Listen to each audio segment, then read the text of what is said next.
pleasure to present to you Dr. Martin Luther King, Jr.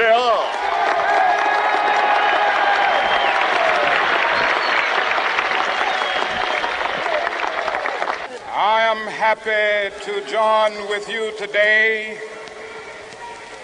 in what will go down in history as the greatest demonstration for freedom in the history of our nation.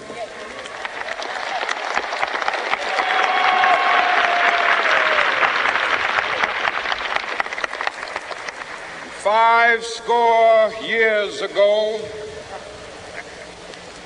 a great American in whose symbolic shadow we stand today signed the Emancipation Proclamation.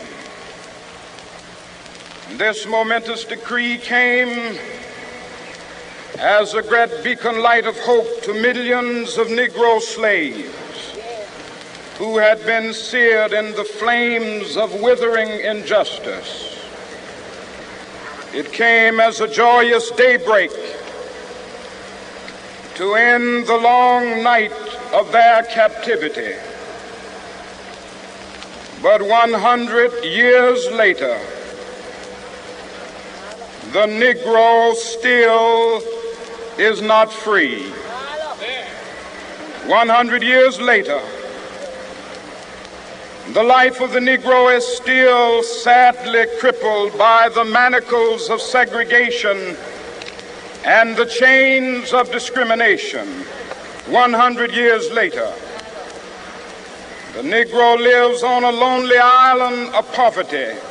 I have a dream that one day this nation will rise up and live out the true meaning of its creed.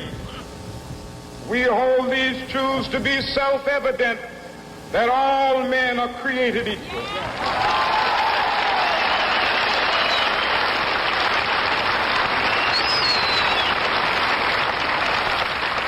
I have a dream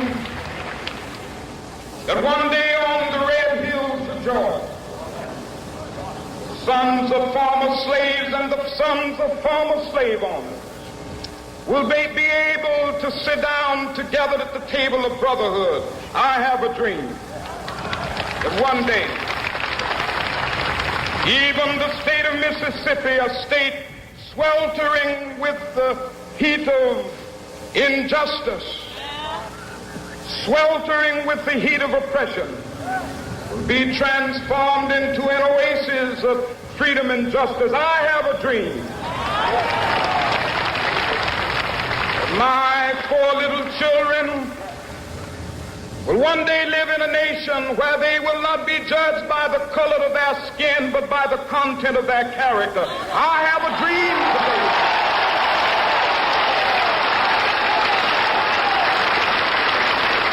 I have a dream that one day, down in Alabama with its vicious racists, with its governor having his lips dripping with the words of interposition and nullification.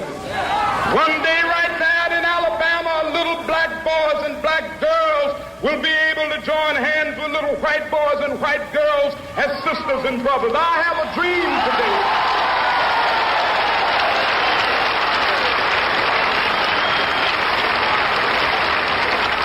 I have a dream that one day every valley shall be exalted, and every hill and mountain shall be made low. The rough places will be made plain, and the crooked places will be made straight, and the glory of the Lord shall be revealed, and all flesh shall see it together. This is our hope. This is the faith that I go back to the South with.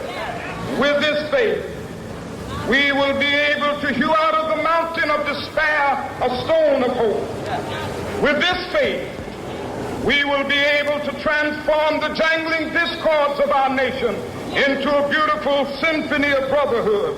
With this faith, we will be able to work together, to pray together, to struggle together, to go to jail together, to stand up for freedom together, knowing that we will be free one day.